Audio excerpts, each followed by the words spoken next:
Lionel Scaloni আসলে কোন ফরমেশনে আর্জেন্টিনাকে খেলাচ্ছেন? কখনো 4-1-3-2, কখনো 4-3-3, কখনো 4-4-2, কিন্তু মূল যে ফরমেশনটা ব্যবহার করছেন স্কালোনি সেই ফরমেশনটার নাম হচ্ছে ট্রাস্ট, ফেইথ, বিশ্বাস, আস্থা। অর্থাৎ তিনি তার প্লেয়ারদের উপরে আস্থা রাখছেন। ইজিপ্টের এগেনস্টে তিনি যে স্টার্টিং 11 নামিয়েছিলেন সেই স্টার্টিং 11 2 গোল কনসিড করেছে, কিন্তু তিনি সুইজারল্যান্ডের বিপক্ষে সেই স্টার্টিং 11-এ একটাও চেঞ্জ করেননি। অর্থাৎ অপরিবর্তিত একাদশ নিয়ে সুইজারল্যান্ডের বিপক্ষে মাঠে নেমেছে আর্জেন্টিনা। অনেকেরই আসলে ভ্রু কুঁচকে গেছে যে যেই একাদশ আসলে ইজিপ্টের এগেনস্টে ম্যাচে 2টা গোল খেয়ে বসলো, স্কালোনি কিনা সেই একাদশকেই খেলালেন। এর কারণ হচ্ছে ওই যে ফেইথ, ট্রাস্ট, তিনি তার প্লেয়ারদের উপরে আস্থা রাখছেন। আর্জেন্টিনা হয়তো সবার মন মতো ফুটবলটা খেলতে পারছে না, কিন্তু আর্জেন্টিনা কোনো ম্যাচও আসলে হারছে না। আর্জেন্টিনা যেভাবেই হোক না কেন ম্যাচ জিতে জিতে সামনে আসলে এগোচ্ছে এবং জায়গা করে নিয়েছে বিশ্বকাপের সেমিফাইনালে। এবং এই কথাগুলোই আসলে আলোচনা করছিলাম কোকাকোলা ম্যাচ ডে হ্যাং আউটে। একটা দুর্দান্ত এক্সপিরিয়েন্স হচ্ছে সবাই মিলে একসাথে খেলা দেখা। এবং ইজিপ্টের বিপক্ষে যখন ম্যাচটা আসলে দেখছিলাম তখন তো হার্টবিট বেড়ে গিয়েছিল অনেক, এবং মনে হচ্ছিল যে 2-0 গোলে পিছিয়ে থেকে আর্জেন্টিনা এই ম্যাচে আর আসলে ফিরতে পারবে না। কিন্তু আর্জেন্টিনা আসলে ফিরেছে, এবং এই ঘটনাটাই বিশ্বকাপে আমরা বারংবার আসলে দেখছি আর্জেন্টিনা দলের ক্ষেত্রে। সবচেয়ে ইম্পর্টেন্ট যে ব্যাপারটা সেটা হচ্ছে যে আর্জেন্টিনার যে কি প্লেয়ার লিওনেল মেসি গ্রুপ পর্ব থেকে প্রত্যেকটা ম্যাচে আর্জেন্টিনা দলকে টানছেন, তিনি খেলছেন, তিনি গোল করছেন, তিনি আর্জেন্টিনাকে জেতাচ্ছেন। কিন্তু বিশ্বকাপ জিততে গেলে শুধুমাত্র লিওনেল মেসির একা পারফর্ম করলে তো আসলে হবে না, তার সঙ্গী সাথীদেরও পারফর্ম করতে হবে। এবং এই ওয়ার্ল্ড কাপে আর্জেন্টিনাকে যদি চ্যাম্পিয়ন হতে হয় তাহলে অন্তত 3জন কি প্লেয়ারকে পারফর্ম করতেই হবে। একজন হচ্ছে এনজো ফার্নান্দেস, একজন হচ্ছে ম্যাকঅ্যালিস্টার, এবং একজন হচ্ছে হুলিয়ান আলভারেজ বা লাউতারো মার্টিনেজ। এবং আমরা দেখছি যে যত সময় যাচ্ছে এই প্লেয়ার গুলা তারা আসলে ফর্মে চলে আসছে।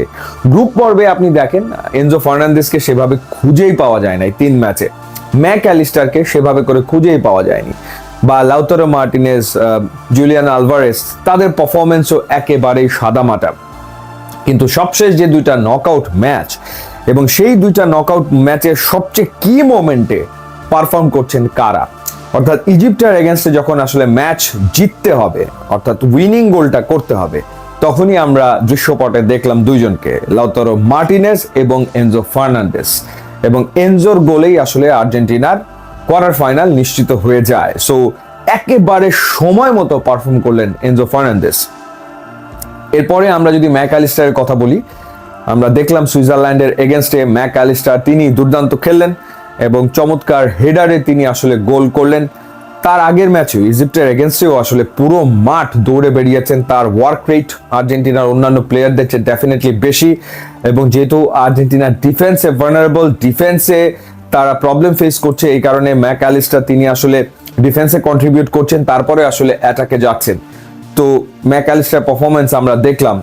এবং ফাইনালি আলভারেজ যে গোলটা করেছেন, এবারের বিশ্বকাপের অন্যতম সেরা গোল, দেখার মতো একটা গোল, এবং সেই গোলেই মূলত আসলে আর্জেন্টিনার বলা যায় জয় নিশ্চিত হয়ে যায়, যদিও শেষে লাউতারো মার্টিনেজ সুইজারল্যান্ডের এগেনস্টে গোল করেছেন।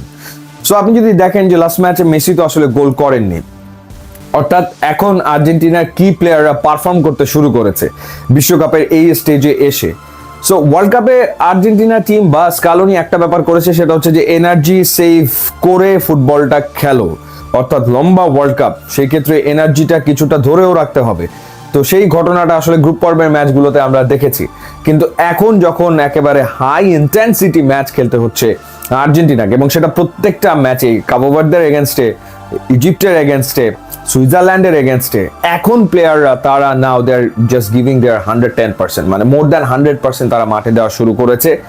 এবং যখন ইংল্যান্ডের বিপক্ষে সেমিফাইনালে মাঠে নামবে আর্জেন্টিনা, তার আগে Alvarez fully confident, MacAllister fully confident, Enzo Fernandez fully confident, এবং আর্জেন্টিনা টিম এই মুহূর্তে ফুললি কনফিডেন্ট। সুতরাং এই আর্জেন্টিনা টিম, তাদের পক্ষে ফাইনালে যাওয়া খুবই সম্ভব, এবং তাদের পক্ষে আরো একবার চ্যাম্পিয়ন হওয়া আসলে খুবই সম্ভব বলে আমার কাছে মনে হচ্ছে। সো ইউটিউব এবং ইনস্টাগ্রাম লিঙ্ক আছে, আপনারা যোগ দিলে খুবই খুশি হব। And thanks for watching.